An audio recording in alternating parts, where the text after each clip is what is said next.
안녕하세요. 저는 30대 중반 남자입니다. 요 몇 달 내에 정말 정신이 하나도 없는 하루였어요. 정말 내 인생은 왜 이런 건지 자책도 많이 들었던 순간이었는데 오늘 제게 일어났었던 충격적인 일에 대해 얘기하고자 이렇게 사연을 쓰게 되었습니다. 저는 결혼한 지 이제 2년이 되어가요. 아이는 아직 없습니다. 저는 쉬지 않고 열심히 살아왔기 때문에 대학교 졸업 후 운이 좋게도 바로 취직을 할 수 있게 되었어요. 제가 하는 일에 대해 자세히 얘기해 드릴 수는 없는 점이 조금 아쉽네요. 그렇게 첫 회사에서 경력을 쌓은 후 결혼까지 했고 지금 다니고 있는 회사의 경력직으로 이직에 성공했습니다. 제가 처음 다녔던 회사에 비해 연봉도 훨씬 좋고 대우도 좋아 이직한 것에 대한 선공으로 제가 사랑하는 아내와 자축의 파티도 했어요. 그런데 이직 후에 저는 탈모가 올 정도로 너무 힘겨운 시간들의 연속이었죠. 회사 내에서 저희 부서만 유일하게 여자의 비율이 월등히 높습니다. 다른 부서들은 여자와 남자의 비율이 보통 1대1 정도인데 저희 부서는 8대2 정도예요. 업무 특성상 여자가 많은 것은 알고 있어서 괜찮지만 지금 이직한 회사의 부장님 때문에 저는 며칠 전 고소까지 했답니다.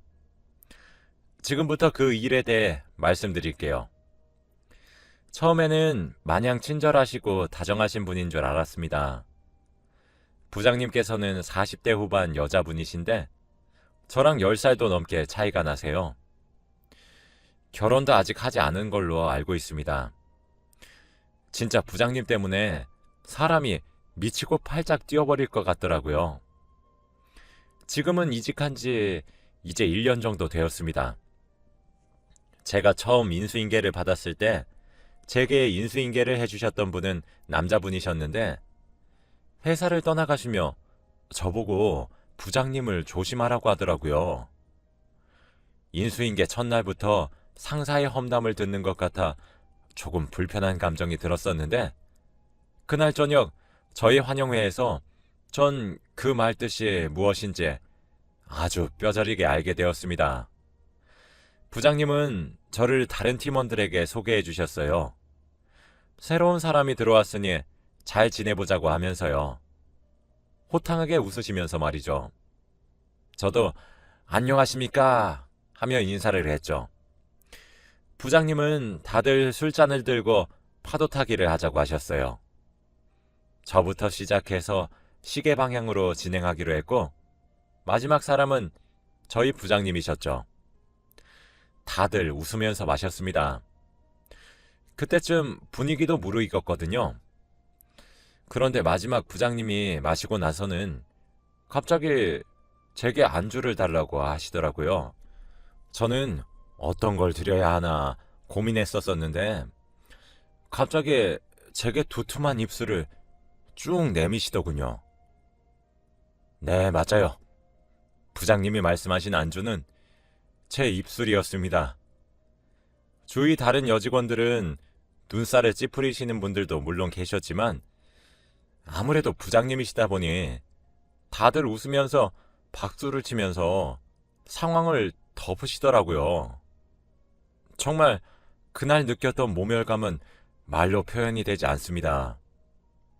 그때 저희 부서의 또 다른 남자 직원분께서는 그저 저를 안쓰럽게 바라보시는데 진짜 자존심이 짓밟히는 느낌이었고 수치심과 모멸감으로 얼굴이 빨개졌었어요.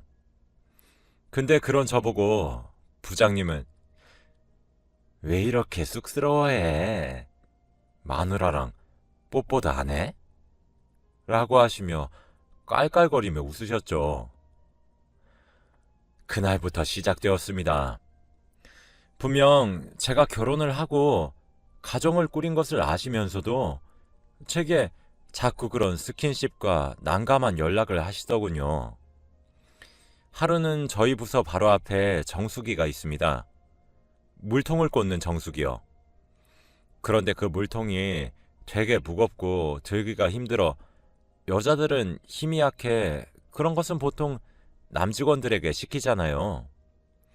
부장님이 그날 저보고 정수기에 물을 교체하라 지시를 하셔서 물통을 교체했거든요. 한 번에 들어서 바로 교체를 했는데 갑자기 제 허벅지에 시선을 두시더니 어머, 허벅지 근육 장난 아니다 라고 말을 하면서 대놓고 뚫어져라 보시는데 진짜 표정 관리가 너무 안 되기도 하고 불쾌해서 제가 부장님께 불쾌하다고 분명히 말씀드렸더니 오히려 부장님은 저더러 아니 누가 들으면 내가 문제 있는 줄 알겠다? 아니 쳐다보면 달아? 사람 민망하게 왜 그래? 왜 이리 유난이야? 라고 하시며 오히려 제게 면박을 주시는 거예요.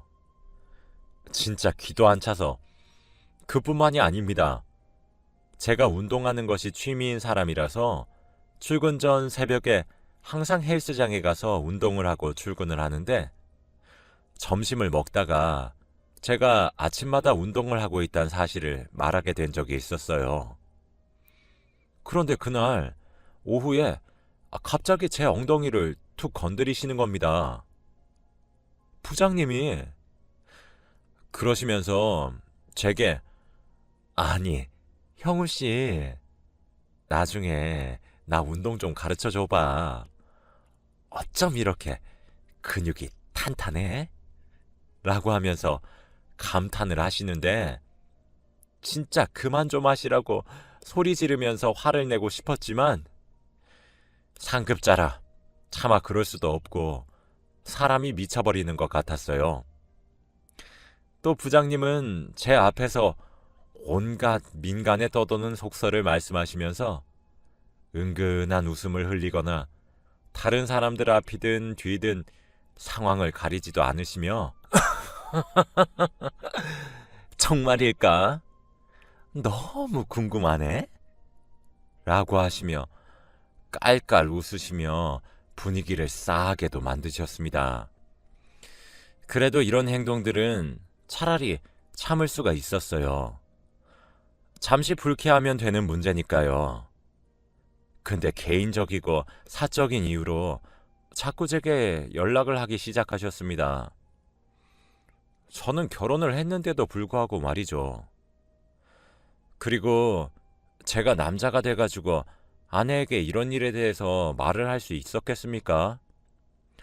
솔직히 한국 사회라는 게 진짜 남자인 제가 그런 말을 하면 오히려 제가 일부러 꼬신 거라든지 이런 말을 들을 수 있을 것 같아서 아내에게 말도 못하고 끙끙 앓기 시작했어요. 아내는 계속 회사가 많이 힘드냐고 걱정스레 물어봤지만 차마 수치스럽고 민망해서 고민을 이야기할 수도 없겠더군요. 스트레스가 극심했던 모양인지 탈모가 와서 머리도 계속 빠졌어요. 아내는 그런 제가 너무 걱정이 되었는지 보약도 지어주고 체력에 좋다는 음식들도 해주었죠. 하루는 저희 부서 직속 남자 선배랑 밖에서 담배를 피게 되었는데 저보고 조심하라고 하더라고요. 왜냐고 물어보니까 제가 들어오기 전에 퇴사한 직원도 부장님의 그런 언행들 때문에 스트레스가 너무 심해서 그만두게 된 거래요.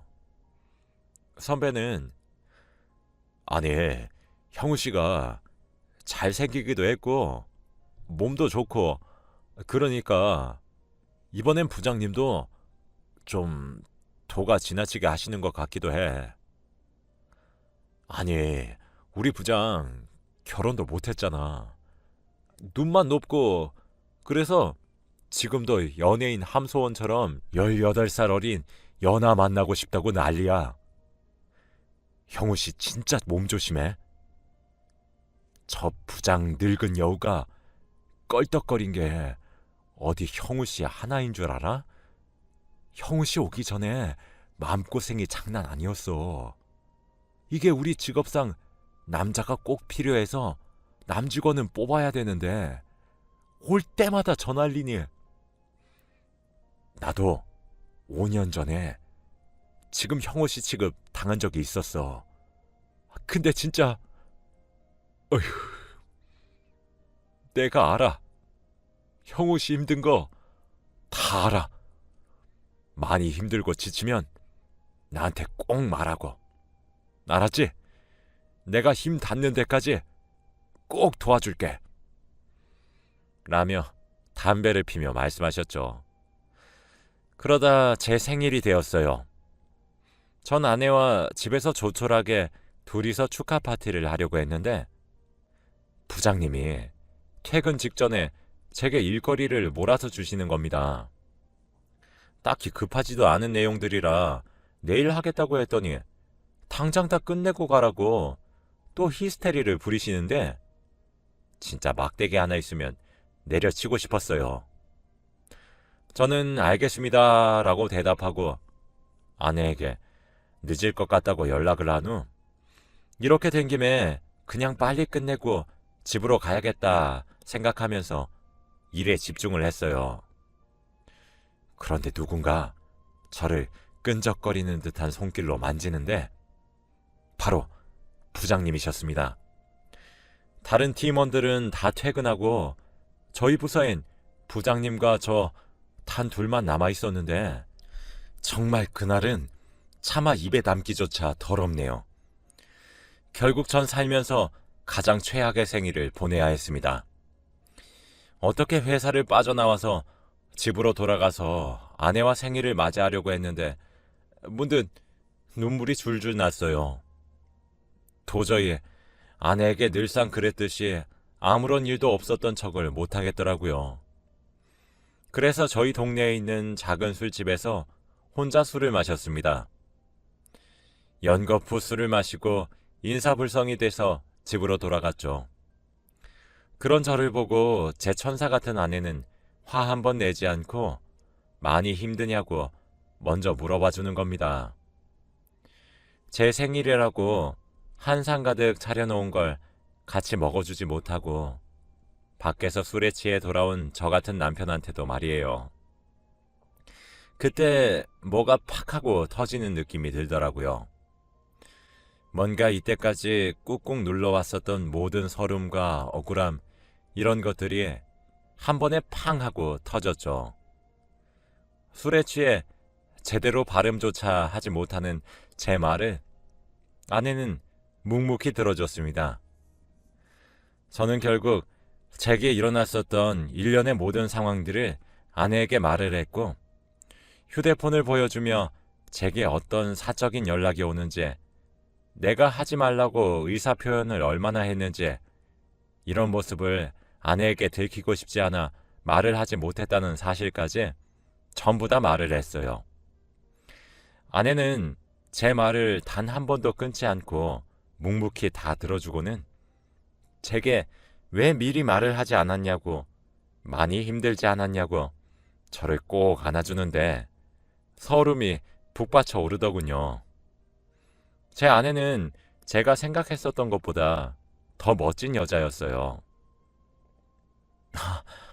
진짜 생각할수록 어이가 없네. 나이 처먹고 뭐 하는 짓이래? 그 여자는? 감히 내 남편한테. 당신 앞으로도 또 이러면 나한테 바로 말해. 왜 혼자 속으로 삼키면서 끙끙 앓고 있어? 자기가 뭘 잘못했는데? 괜찮아. 울지 마. 라며 저를 오히려 달랬어요. 그렇게 그날 저는 아내의 위로와 사랑을 받고 잠을 청했고 오랜만에 푹 잘 수 있었습니다. 다음 날 출근했다 퇴근해보니 집에 저희 아내의 오빠 형님이 와 계신 거예요.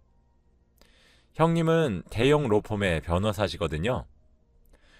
아내는 제게 상의 없이 제 일을 오빠에게 털어놓아서 너무 미안하다고 사과를 했고 형님은 제게 자기가 도와주겠다고 하시더라고요. 저는 너무 감사했습니다. 아내에게도 사과할 필요가 없다고 했죠. 형님은 아내인 동생의 말을 듣고는 제게 도와주고 싶다고 말을 하기 위해 직접 오신 거였어요. 전 수치스러웠지만 형님께 상세한 상황을 다 설명해 드렸어요. 형님이 정말 혀를 내두르시며 놀라시더군요. 저남, 이걸 다 어떻게 참았단 말이야. 와, 이거 진짜 병적인 수준이네. 처남, 왜 이제야 말한 거야? 변호사 형님, 이럴 때 써먹어야지. 하여튼 우리 처남 마음이 참 여려서 문제야. 걱정하지 마. 내가 진짜 무조건 못 보게 해줄게. 마음 한켠이 든든해지더라고요. 그렇게 저는 증거들을 모으기 시작했습니다. 제가 이제껏 부장님께 보냈던 항의하는 내용의 메시지들과 부장님이 밤늦게 사적으로 지금 나와서 술을 마시자는 등 외롭다는 등 그 외에도 온갖 추한 내용이 다소 포함된 메시지들을 모았습니다. 실제로 저와 신체 접촉이 있었던 시기에는 CCTV 카메라의 사각지대였었던지라 이 부분은 다른 직원들의 진술로 간접 증거로 활용할 예정이었죠. 다행스럽게도 제게 충고와 위로를 해주셨던 남자 선배님과 그 외에 부장님의 그런 직장 내 괴롭힘에 행동들이 눈살찌 부려진다고 말씀하신 여직원 3분이 제 증인으로 나서주겠다고 말씀하셨습니다. 너무 감사했죠. 저는 그들을 증인으로 삼고 제 진술과 제가 보관한 메시지들을 증거로 고소를 했어요.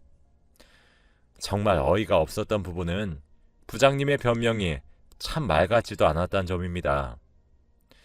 회식 자리에서 제 입술에 마음대로 입 맞춘 건 경력직이지만 새로운 환경에서 일을 하는 사람을 회사 내의 분위기에 더 잘 적응할 수 있도록 도와준 것뿐이라고 말을 하셨고, 정수기에 물을 교체하면서 벌어진 일은 제가 예민해서 혼자서 오해를 한 것 같다며 오히려 저를 이상한 사람 취급하시더라고요. 전 너무 수치스럽고 기분이 나빠서 그날 이후 정수기 근처도 가지 못하고 있는데 말입니다.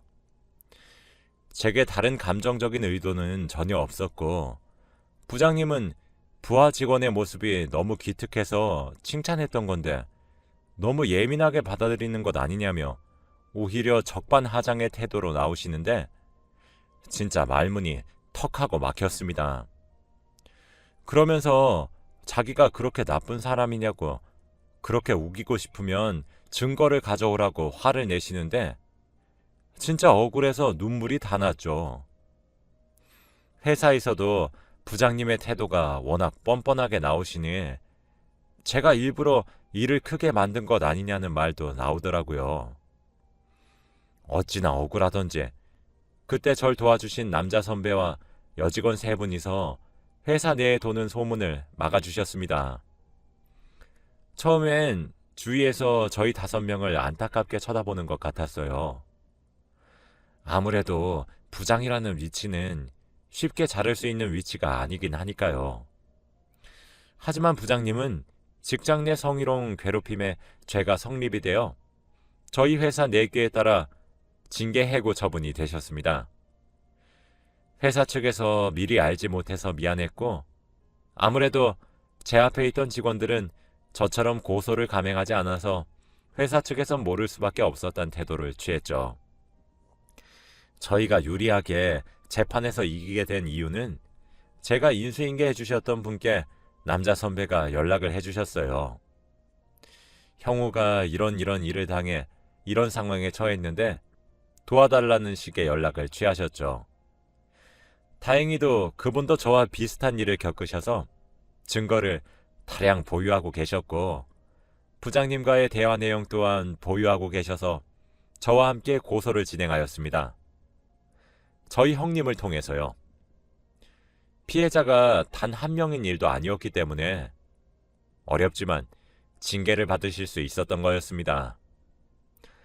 부장님은 점점 증거와 증인들이 나타남으로써 점점 자신의 잘못을 시인하시기 시작했고 끝내 합의를 제안하셨지만 이미 저희 모두는 부장님의 만행에 질렸던 터라 전 합의 제안을 거절했고 재판의 승소는 물론 손해배상까지 받을 수 있었어요.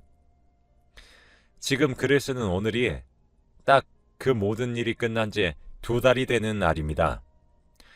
징계 해고 당한 뒤에 저희 부서의 분위기는 많이 바뀌었어요. 아무래도 중심을 잡는 사람이 중요하다더니 그런 더러운 일을 일삼는 사람이 부장이었을 땐 술자리에서도 입에 담기 힘든 말들이 오고 가고 그러더니 제 일을 계기로 아직까지는 분위기가 건전하게 잘 유지가 되고 있네요. 사실 저는 남자라서 제게 벌어진 일련의 이야기들을 공론화하는 것이 정말 어려웠습니다.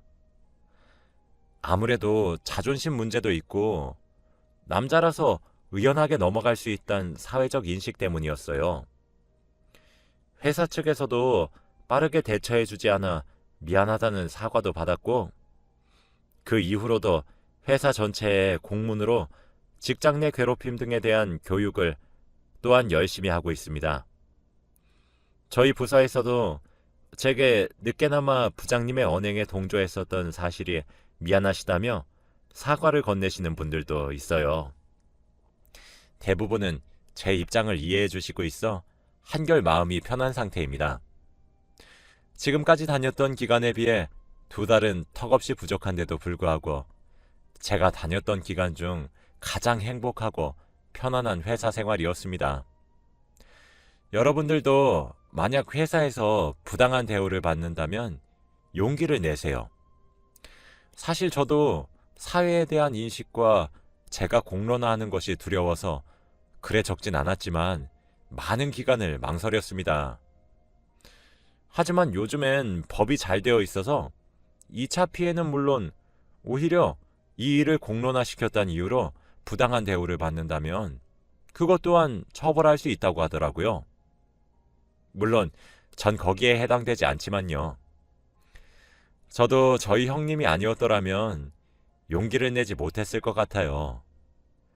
같은 남자라 제가 많이 위축되어 있었는데도 형님은 제 말을 끝까지 들어주고 절 진심으로 많이 위로해 주셔서 제가 이렇게 끝까지 갈 수 있었던 것 같습니다. 그리고 무엇보다 제 아내가 가장 고마워요.